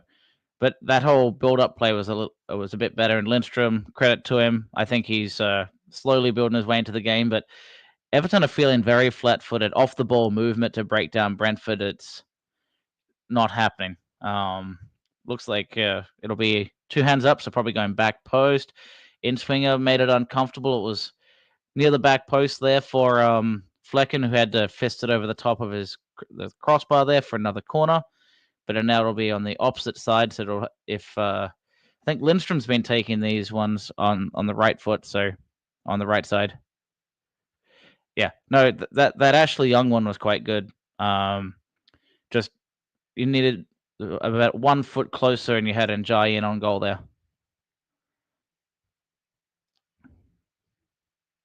And Burma trying to take on the team, but Brentford did not come up with many players. It was just in Burma against 5 Everton players. So defensively, Everton have been solid, and credit's due on the defensive end for tracking back as well as they did. But it's the same old problem. How do we break teams down? We can't. It's a rare moment that Everton have given the opportunity to actually do something with this match. Brentford are saying, come at us, instead of this counter-attacking football that Everton are comfortable with. They have to do something with it, because now it's Branthwaite, Tarkovsky, just deciding what to do. They'll give it to Garner Gay and Decore, then they'll switch wide maybe to an advanced Ashley Young, and then the passes break down in that final third over and over and over again. Unless it's Illiman and Jai or DCL, the off-ball movement just seems to not be happening.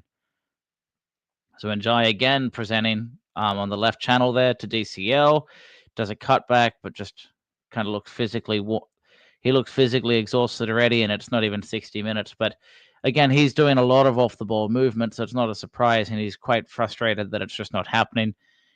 I'm not going to repeat his his internal frustrations that he's speaking out here, but something's sake.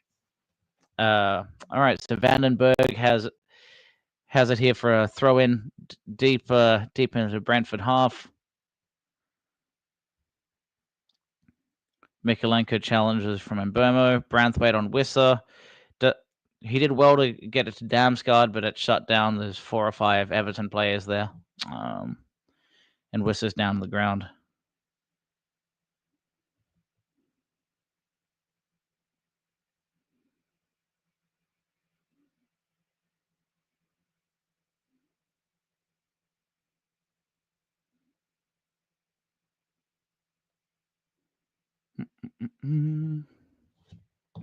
So let's look. Oh, it looked like he maybe it was a hand in the back of the head for Wisser, but the concern right now is Everton. You are playing an this is multiple weeks in a row. You played a Southampton team that was not good. You found a way to not get a result, not even a point. And against West Ham, similar. And it's just feeling like this is exactly what this match is going to be. It's going to be you fear it's a smash and grab because Everton should really be breaking them down. They just are not capable. Yeah, no, exactly right, Blues. It just feels like this is screaming to me like one of those. How the hell did we not get a point here again? But there's 30 minutes. A goal to Everton and my optimism changes. But until then, I'm it just doesn't seem to be happening. And Jai is now on the right side trying to make things happen. Back to Ashley Young. Early cross. A shot from Decore. Nope. Mikalenko, you don't want to do anything with it either. Everyone's just afraid to make the key pass to shut down the play, but it's just so predictable. McNeil to Ghana Gay. Pass blocked. I mean, credit to Brentford. They're playing quite a very compact system right now. And Jai on it. Oh, okay. So Mikalenko, unfortunately, was the one on that, but he came in running late on the box, but over the bar.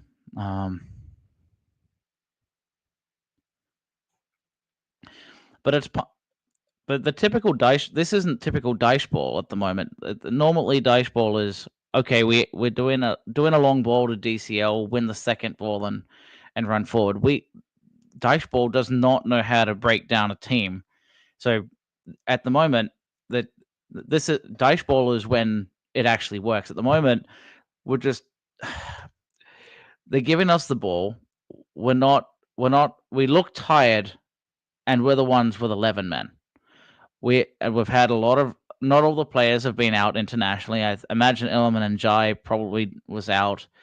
Vitaly Mikalenko would have been out, but a lot of the Everton players aren't in the international squads. So that's 2 weeks off. It's 60 minutes in, and you're versing a 10-man Brentford.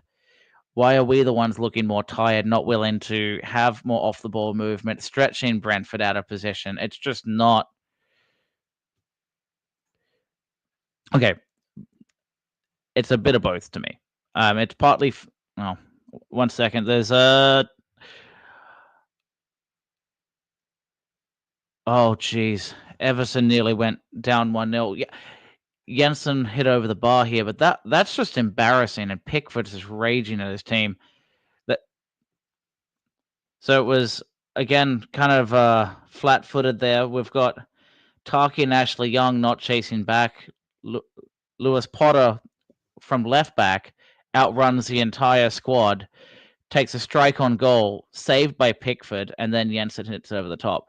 Credit to Lewis Potter, but that should not be the point here. You've got a left back outrunning the entire squad of Everton and Ashley Young and a James Tarkovsky, who, let's be honest, they shouldn't be the ones tired. It should be Keane Lewis Potter who's tired. He's out of position with a 10-man squad, and we're not looking good enough to break them down. If anything, Brentford look more likely to score, and they're not. It's not even that they're having that many chances, but moments like that, just a shot on target with a one-on-one is more than Everton are able to manufacture almost this entire half. It's, there's nearly a cross. Oh, it's almost on target. Oh, we had Ghana Gay shot from outside the box, but we're just not manufacturing enough. And now Brentford have another strike on target. Like, this is...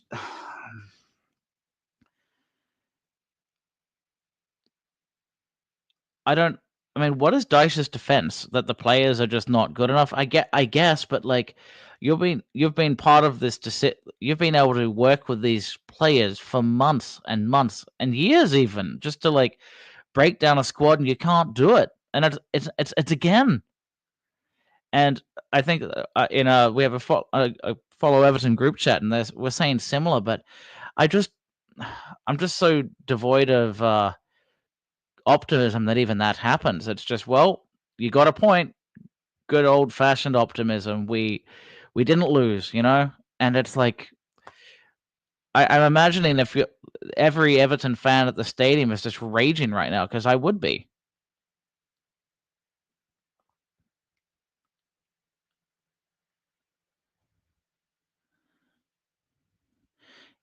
Yeah. To say that Dyche gets sacked. Look, honestly, they could sack him, but it's just you just don't feel like it's going to happen. What did Peter say? Diceball is playing unbalanced squad and get Pickford to kick it 70 yards to nobody. The breaking down Brentford here is coming from players that are just lacking a clinical finisher.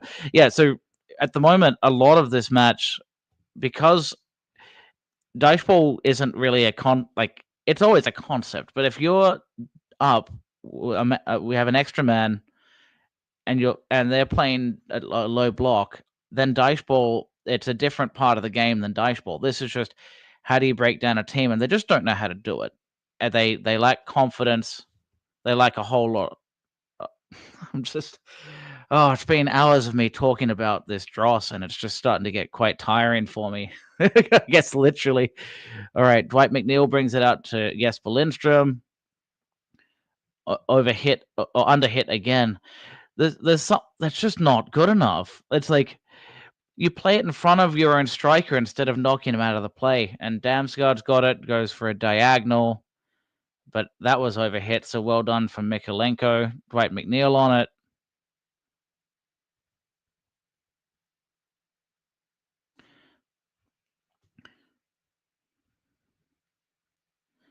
Okay, so it's Keane Lewis Potter on the left side. What are Brentford gonna do? Takes on Ashley Young, but straight at Pickford. That's easy enough. So Eugene, your question. I think I give it 10 minutes, and then it'll be something really uninspired. Well, that's the thing. Let's have a quick look at what the bench is looking like. So I'll change the screen in the backdrop here. So we have Jal Virginia. Well, I hope he doesn't come on. Not that Virginia is poor, but that's not what's going to break us down. If we bring on Michael Keane, we know we've got problems. What we should really be seeing is for a brief period, we take off Dwight McNeil, I think, because he's just, unless it's just we're doing set play after set play and wearing them down, that's the only reason we keep McNeil in. If not, what I actually want to see is Beto. Actually, no. What we should do is take off Lindstrom, and McNeil goes, McNeil and Njaya playing right and left and kind of alternate. Because we've got the numerical advantage, that's really what we want to be doing. Give me 1 sec. They've got the corners coming in. Again, just unchallenged, easy catch from Flecken. Credit to Flecken, but that should not be happening. And they're showing just really frustrated Evertonians and at Goodison here. And it's, again, just like you've got an entire box to aim at, and you're just aiming for the yellow. You're not meant to aim for caution. You're meant to be aiming for the toffee blues here. So the question we were saying before, what do we need to do differently? I'm not, it's kind of obvious, having clinical passing, off the ball movement, shooting earlier, better crosses. So anything would do. But what I think we'd probably have an advantage of right now is having some fresh legs. Mangala is not attacking enough to make a difference. Jack Harrison is. Beto is. I don't see them bringing on Harrison Armstrong, but he would. So what I think you're likely to see is DCL for Beto, when really there should be a brief period where you have Beto and DCL on at the same time. And what you should do is take off. We should be taking off, in my opinion, Jesper Lindstrom right now. And Jai is looking tired, but he's still doing the running, so that's not an issue. McNeil, he hasn't been good enough today, but all you need is one effective cross, and he's doing a lot of free kick and set play work. So either we just abandon ship on McNeil today, or we abandon ship on Lindstrom. But Lindstrom is also not being as effective as I'd like him to be. Yes, he's had a couple moments looking dangerous, but again, missing that final product a lot of the time. So what I want to see is a brief period here where we have Njai and McNeil, and then we just have DCL and Beto. If that experiment fails, fine. Take off DCL, bring in Harrison, and then have a little bit more energy in there. And I think Decore is looking leggy, but he is a physical presence. And if Brentford are going to get back into this, it'll be some kind of sloppy, messy set play. So you want to have another big body. So I could see him keeping Decore on instead of Mangala. If we're up by a goal at some point, magically, then you probably bring on Mangala for Decore at that point. Yeah, no worries. It's talking to myself for this long is quite difficult, and I took a midday nap to try and make sure I had the energy for this, and it's a 0-0 watch along. Uh, and Everton have not been able to break down a Brentford side that are defensive, but not breaking the break, not looking that good either. This is the first time that Brentford that I can remember have kept a clean sheet. Now they almost kept a clean sheet against Fulham, and then there was 2 late goals. So there is optimism that Brentford have the ability to let games slip late. There's going to be 2 substitutions coming on for Brentford. Mikel Damsgaard has done a workmanlike performance kind of as a number 10, but he's been all over the place. So you got Mikel Damsgaard coming on for Kevin Schade, and Johan Wissa has not done much today. So we have Damsgaard and Wissa coming off for Kevin Schade and Thiago up front. So this could be interesting. This is the new signing for Brentford in the summer that we haven't seen a whole lot of.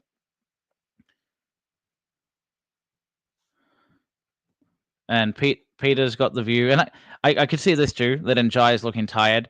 But I will say maybe I'm defending the fact that he was doing so much off the ball running, but what I'm also just not seeing up front, like people are in stationary positions. Okay, so it looks like Beto's about to come on for Abdoulaye Doucouré, which is an interesting move. So interesting. I'm curious to how this lines up, especially with that. We have, and is Lindstrom coming off as well, huh? Okay, so Oro Mangala is coming on for Abdoulaye. Okay, so Lindstrom and Doucouré are off for Beto and Mangala. So that would suggest that, yes, Lindstrom is off.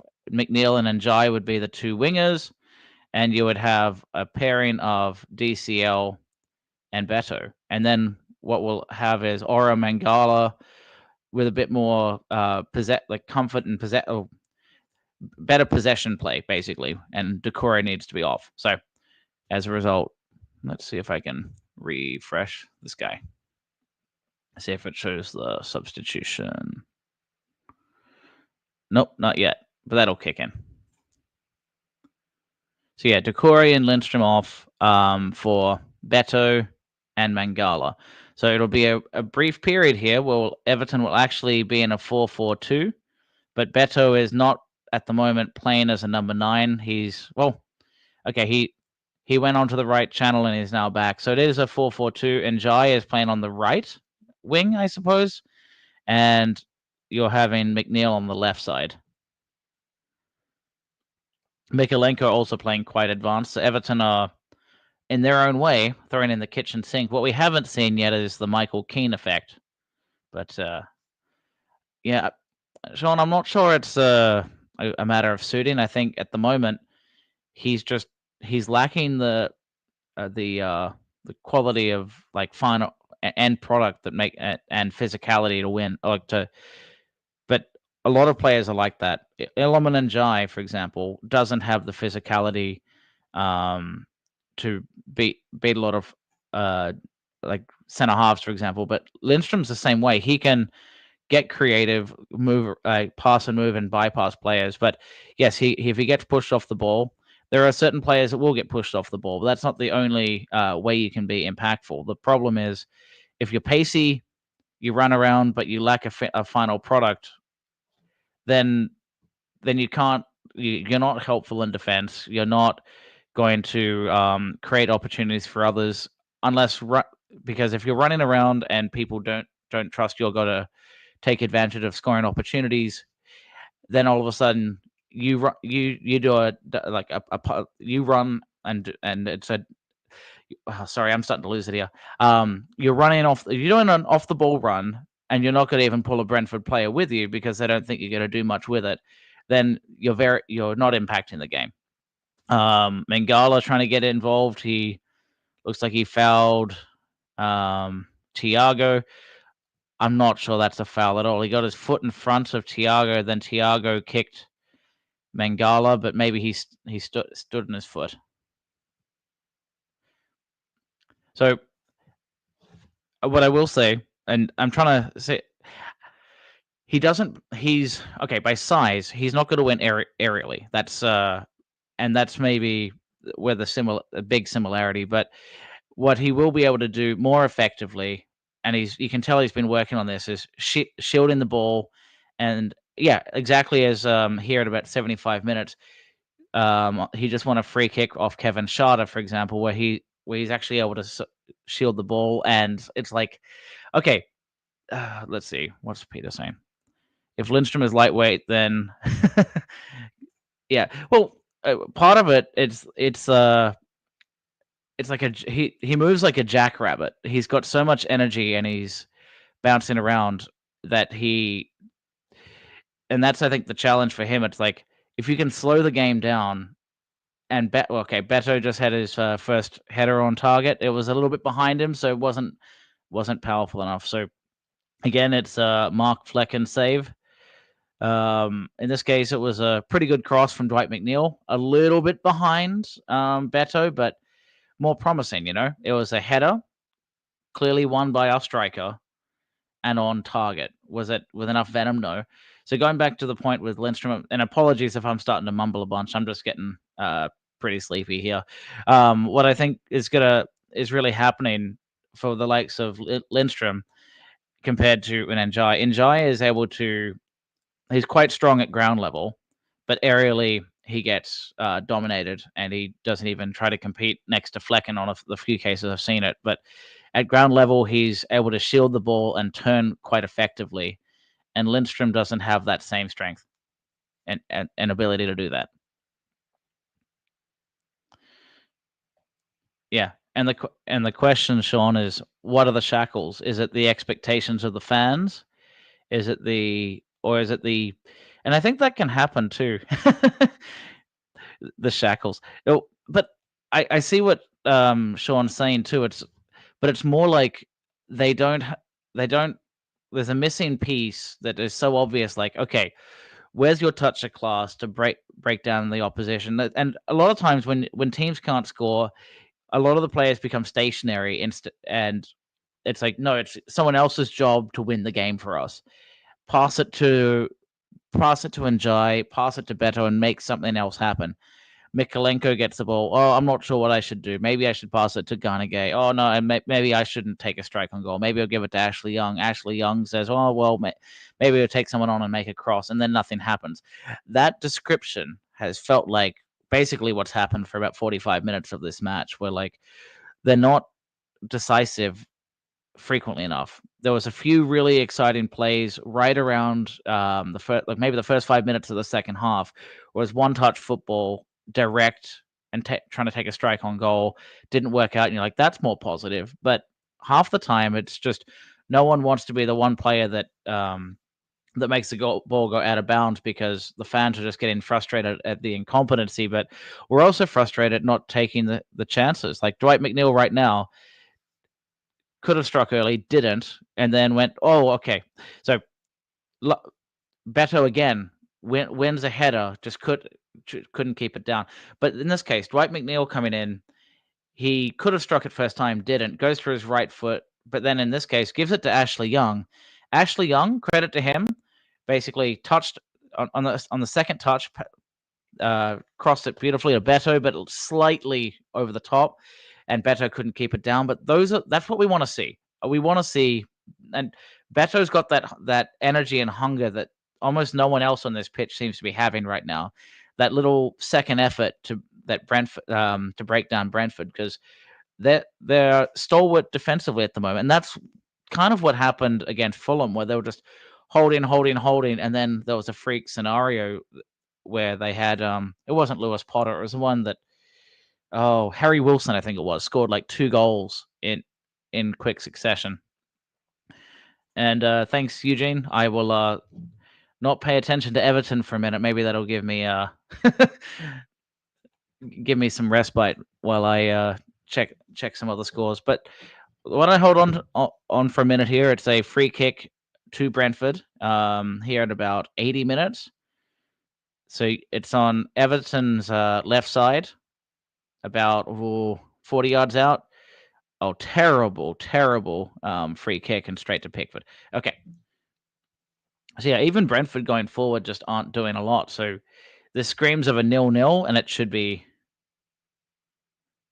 drastically different. We have all the opportunity to Brentford are not okay. Njai did something anyway. He ran through the middle, slipped to his left, and Janot wiped him out. So it's a Shada's chasing, and it was just a body on body check. I'm not even sure that is a foul, but Njai went to ground and won it. Yeah, if I was Shada, Janot, I don't think that was a foul, but look, I'll take it. Okay, so I'll do a score update in a minute here, but while Everton do have a goal scoring opportunity, let's focus on this. So there's a free kick, maybe 28 yards out, little short one, and Everton runners were not in that, overhit by Ashley Young, put simply. Yeah, Eugene, I think it's that is true. I think we need new tactics. I think we need a different mindset, a positivity shift. Some of that is ownership. Some of that is not having Daesh at the helm. And some of that is someone other than Illiman and Jai giving us a spark up front right now. And yeah, it is a joke, but in a way, I'm not even surprised. But if we do score today, I feel like it has to be Beto.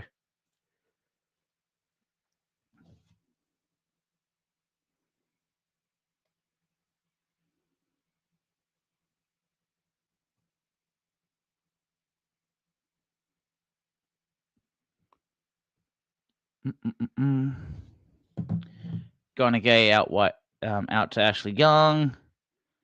Garnegay in the middle, diagonal to Beto. Beto with some hold-up play. Back to Ashley Young. Knocks it to McNeil, is on the right now. Back to Ashley Young. Really slow delivery. Taki with a diagonal. First time Beto.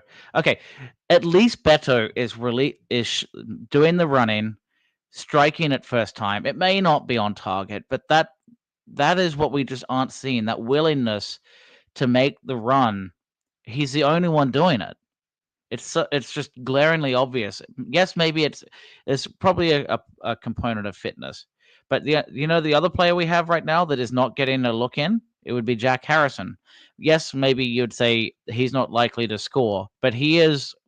He does have the legs. He will run off the ball at this period of the match. He's been subbed and he's been. They'd rather have a typically failing combination of two strikers instead of Jack Harrison. If I was him, I'd be pissed off. I think that he would relish in this moment to come on for probably Illiman and Jai at this point, because you want McNeil for set pieces until the end. But okay, McNeil takes the strike. At least it was on target and a bit better, but a grass cutter with not enough venom on it. So Flecken gets another save to his name. Okay, let me do the score updates while we're at it. I promised we'd do that, so we will. So we have a Aston Villa 2, Crystal Palace 2 score change. And the equalizer was from Ross Barkley. Yeah, that was from a while ago. Apologies, I'm being so slow there. Brighton are also down to 10 men, by the way, so I'll update that.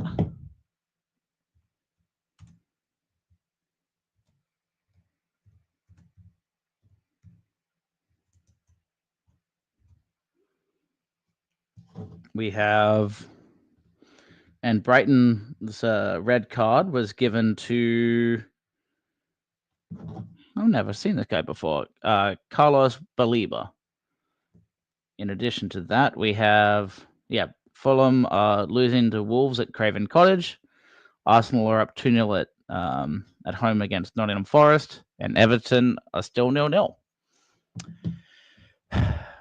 There's only so long I can be angry and frustrated, but it's just watching ineptness. And in many respects, Brentford if they're not better, which is maybe a strong word because they're not trying to, they're doing exactly what they need to do, and Everton are seldom being able to break them down, other than a few moments where Beto is coming in on the channel here. They're subbing off Janelt, who's had quite a good game as well. Both him and Damsgaard did a whole bunch of running, as well as Matthias Jensen.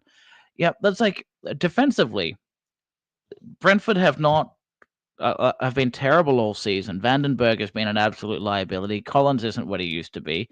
Pinnock has an error in him. Flecken's okay, but he can make mistakes. And Potter is a left back out of position that's more of a left winger or an attacking player that's playing, you wouldn't even say a match out of his life, but like he's just not being tested at all or effectively tested this entire match. And it's, yeah, to Reggie's point, we've had 23 shots. Have they been effective? No, almost not. They're low energy pot shots from outside the box, except for a couple of the Beto strikes. I think Njai may have had one or two early.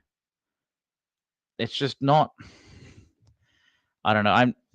I'll probably be on this match reaction too, and it's the anger that this deserves. I've lost like the will to be inspired talking about this. It's just watching ineptness of how do you break a team down. And Brentford are very well drilled here.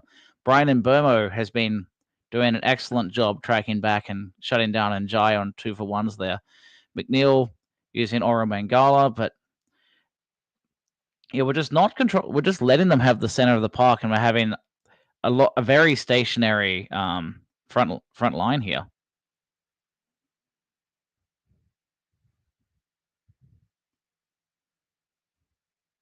A power cut over at the Craven Cottage. Interesting.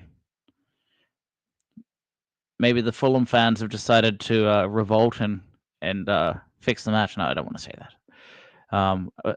Credit to Fulham, honestly. They've got a lot of club rejects in a few ways. You've got some Arsenal leftovers. They've got Alex Iwobi, and I have I'm not unhappy for them to do well.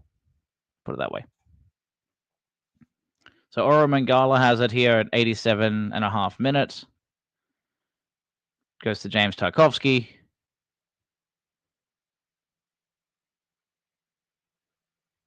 Dwight McNeil with an under-hit cross. Just, again, really poor performance.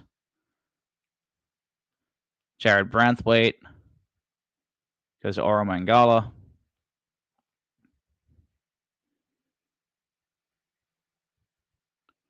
McNeil to Tarky. Okay, let's just... first time. Come on. Just be clinical. Release the... Oh, my God. It's just it's so deflating. For those that are watching the match, other than hearing my like tired dross on this, it's so difficult to be excited about this match. If you're a commentator listening to the fans, at least you can talk about the rage of the toffees that are there, because it's just flat, uninspiring. It's like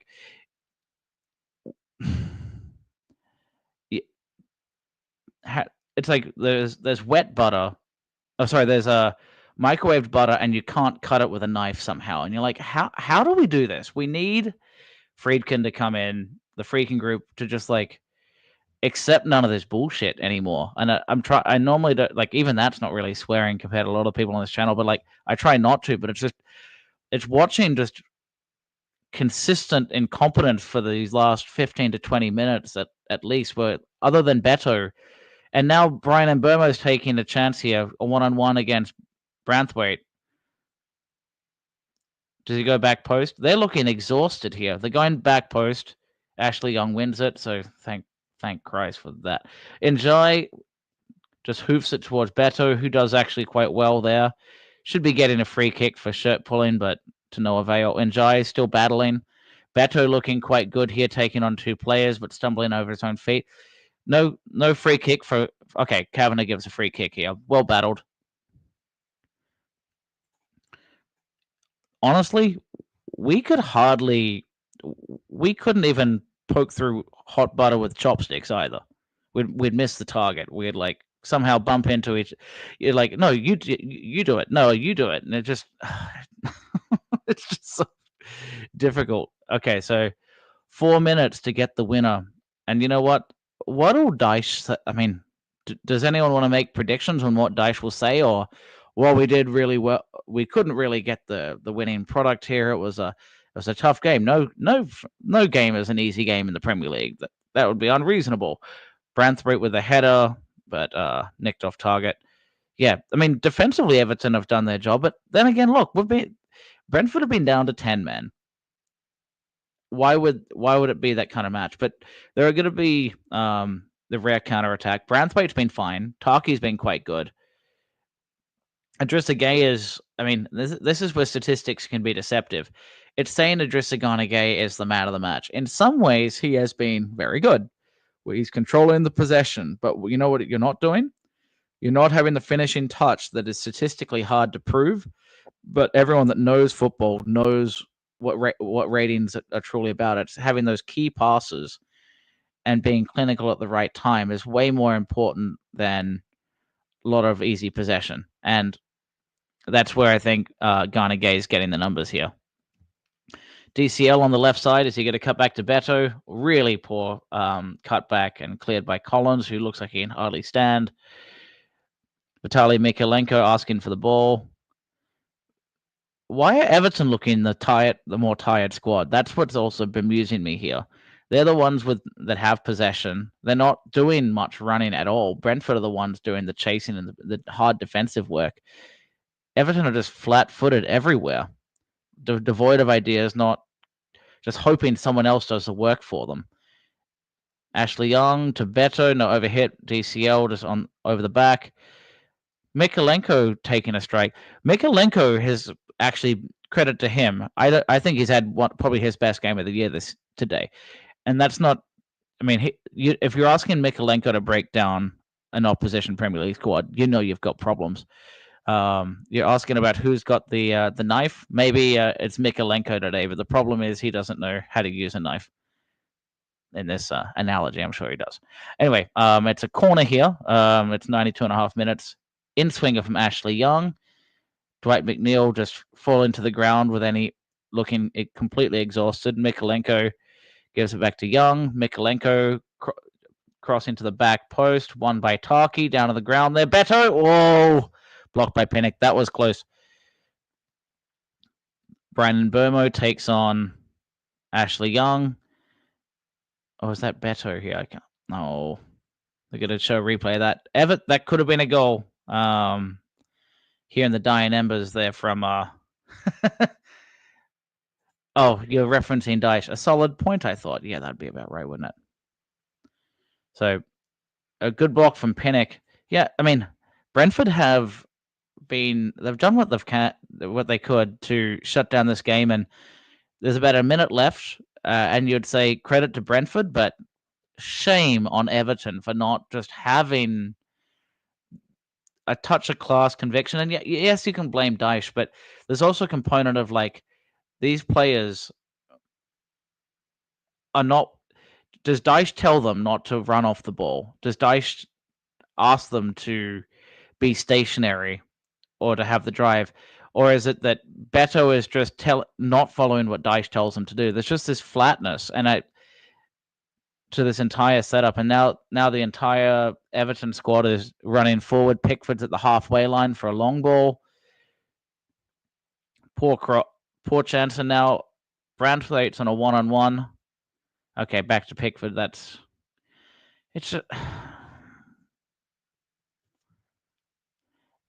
And there you go. It is a 0-0. Sean Dyche. Well, I thought we'd lose 3-1, but that was before we went down to 10 men, and Brentford did not show up today in the attacking sense. But you know what they certainly did? They held on. They were tactically did their job quite well. I think man of the match for them will probably end up being Flecken due to the amount of saves, but a lot of those have just been terrible crosses that he's collected. Beto did his bit. Our defensive four did their part. Jordan Pickford did his bit.